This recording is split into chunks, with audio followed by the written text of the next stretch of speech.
Greetings, everyone. This is Rock and Roll Spot Convention with the Weekly Comic Book Wrap. We've made through our first batch of books now, so I'm going to move on to the next bunch, starting with Spider-Boy, number 3. Where we left off with Spider-Boy, he had just fought off Taskmaster with the help of Captain America, and Taskmaster had been sent to steal the super adaptoid for someone named Killionaire. But Taskmaster was defeated, though he did manage to get away with apparently a finger of the adaptoid. So the issue opens with Taskmaster arriving to Killionaire to explain. He basically say, "Hey, yeah, I tried to get the adaptoid, but I failed." Killionaire says he's going to give him 0 stars on basically Yelp, but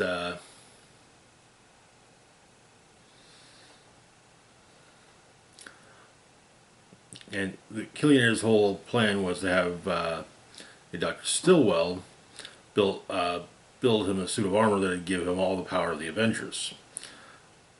And Killionaire, as we stated, is a kid, like maybe a teenager. So, but Dr. Stillwell explained that with the thumb, he was able to make she was able to make basically an action figure of the super adaptoid. It has all the powers of all the Avengers.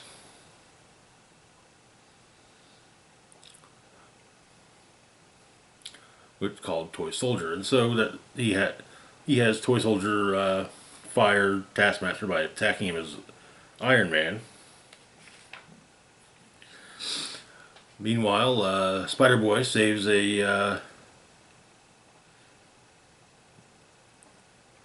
someone from a collapsing fire escape, and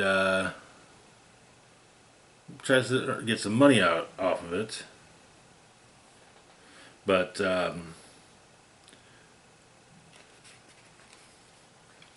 his basically foster sister Christina shows up and explains, "Oh, he was kidding," and they talk, and she says that he could ask her parents for money, but he points out that they all live together, but they live together in a homeless shelter. He could get a job and help out, but he's just a kid. But and so Spider-Boy figures will join the Avengers and get paid, and so he shows up to the Jarvis Lounge, and the door is slammed in his face.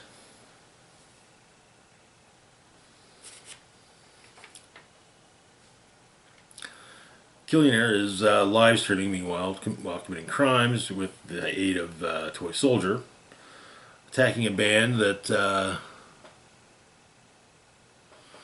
refused to play their new single on his live stream, destroying a red Ferrari with it. Though the only thing the owner cares about is his dog, and so that's kill the dog.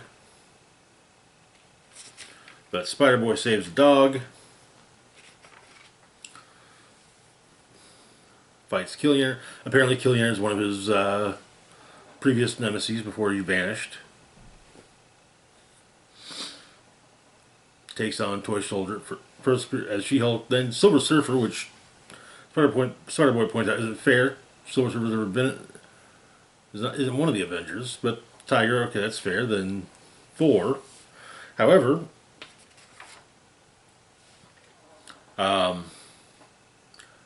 And it turns out that Spider-Boy isn't worthy to pick up Ultra Humanized Mjolnir.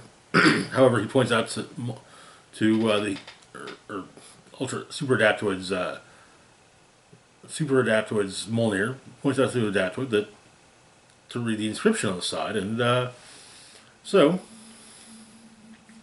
the Adaptoid decides to be heroic.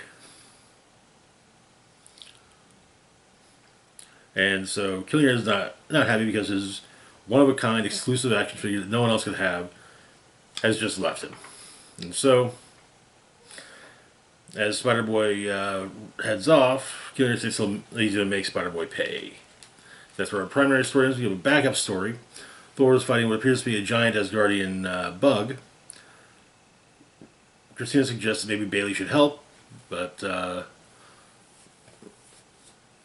he has a secret. After all, he apparently has a secret power that he keeps to himself. But it only activates when he's in monster form, and well, he doesn't need people adding to. He doesn't need to add to the whole "is Spider-Boy a monster" narrative that appears to be running around. Oh, and it's a giant spider, not a giant ant. But Spider-Boy can talk to it.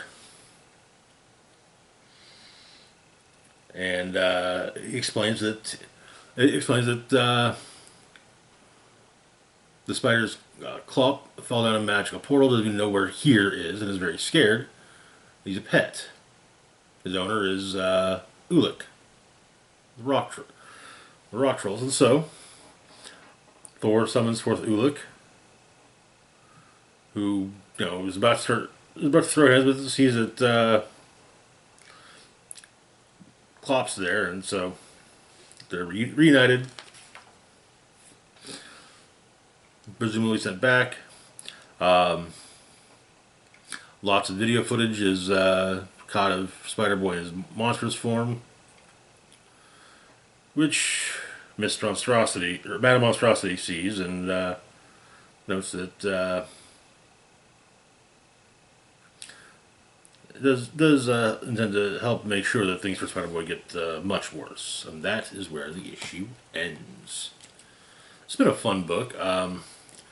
Next issue, we're supposed to be seeing Spider-Boy meet up with a different Spider-Man, Miles Morales. So that should be fun. I do appreciate the fact of having Spider-Boy get kind of interact with other heroes aside from just Peter. So, but moving on though to our next book, we've got Miguel O'Hara's Spider-Man 2099, number 5, wrapping up the miniseries. Where we left off, Spider-Man's dealt with a handful of future versions of Marvel monsters. In one case, it's more not so much Marvels, but Dracula. It's still same Dracula that pops up in modern day set Marvel books. So, but yeah, by and large, this has been 2099 versions of various horror characters. So now we got Man-Thing. So the issue begins. Spidey and Man-Thing are fighting. About a month ago, the CEO of Pixel Corp is asking how the company's doing. Pointing out that Pixel Corp is Earth's premier information exchange. Every bit of data bought or sold goes through them, and even Alchemax wouldn't cross them. Numbers are always good, but he wants to know about the hiccup. The hiccup being Dr. Cadman Gray, a former employee who working on Cell Shroud Biotech. Basically, every device in the world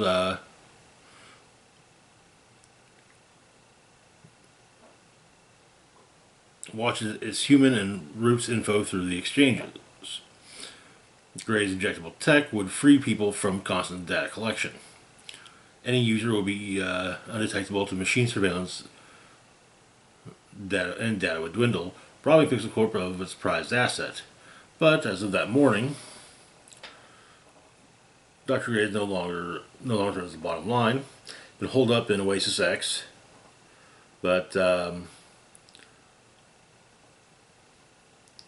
Pixel Corp's men infiltrated his lab, uh, neutralizing Dr. Gray, his work, and Cell Shroud, making sure it's all ash. The lab is dust. Gray's body's rubber chum. So Pixel's suing Oasis X for aiding and abetting corporate terrorism. And that's how they're doing. No more hiccup. But yeah, the hiccup got a bit bigger and is now Man-Thing of the future. Makes his way to Nueva York. Upon arrival, goes after Pixel Corp. Takes out a couple of public guys. One of them has an Apex heart, which that's the factory reset. So it's not beating right. More public guys show up, and Spidey disarms them. Spidey is also attacked, though. However, Lila's able to make sure that it doesn't affect him.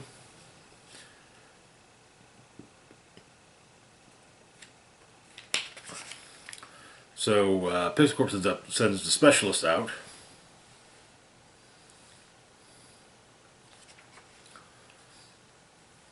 Man-Thing and the specialist fight. Specialist gets stabbed and has his data removed, which he's actually quite fond of now. Anonymity is a powerful tool, and he's now basically a rumor. But he teleports away.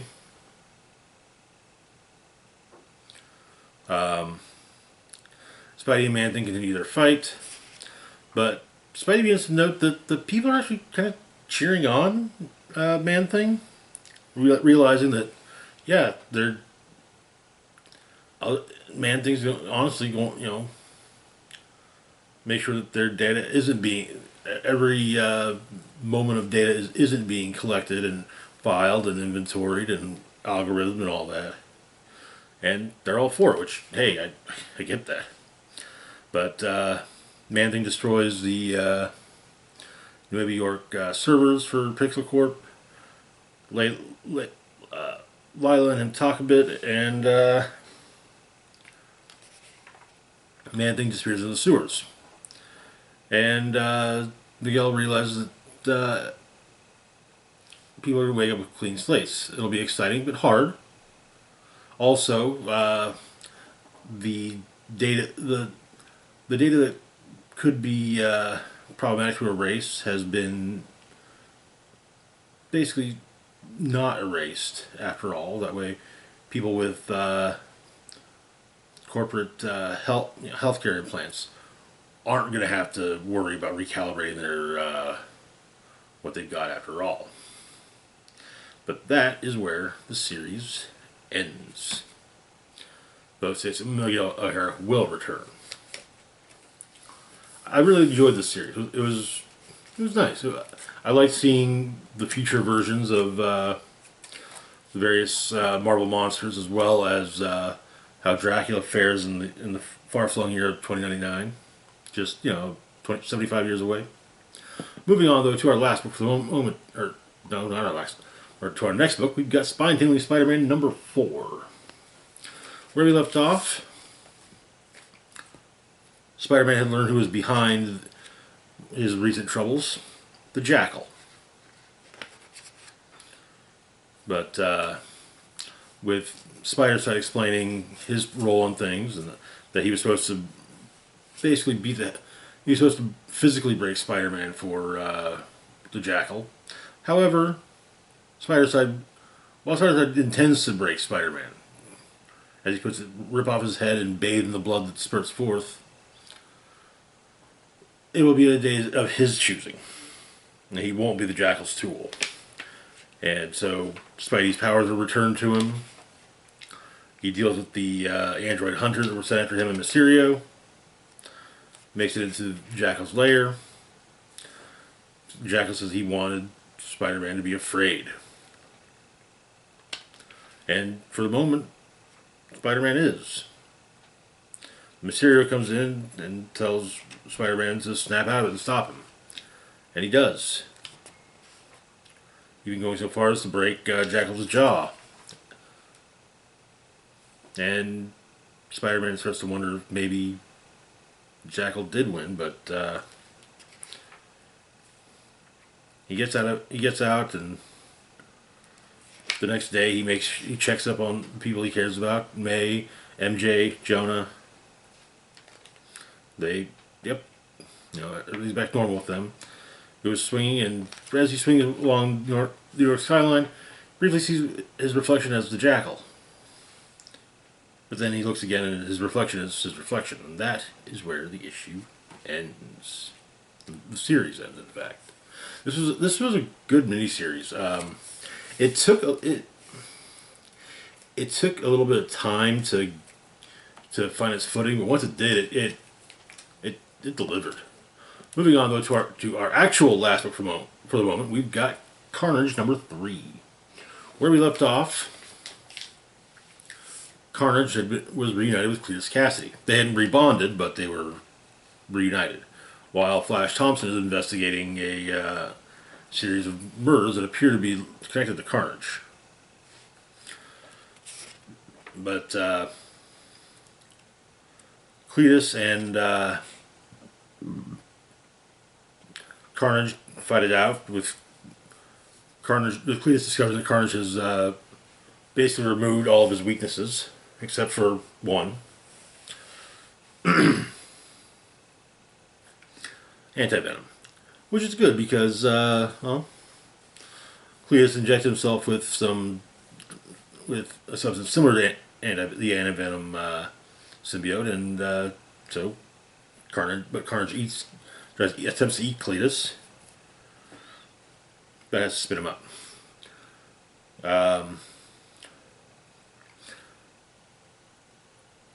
Flash knows that the killings are all connected, though it doesn't seem anyone else seems to know this, or at least anyone who doesn't want to admit it.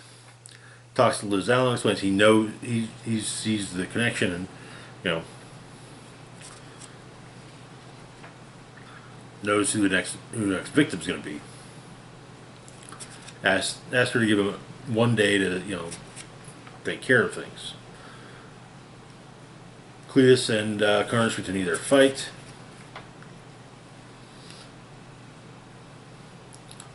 Carnage's next victim is John Sattler Baker is attacked and dealt with. Carnage cuts the top off of Cletus's head and chows down on Cletus's brain, basically making them one again. Flash goes after Sattler Baker,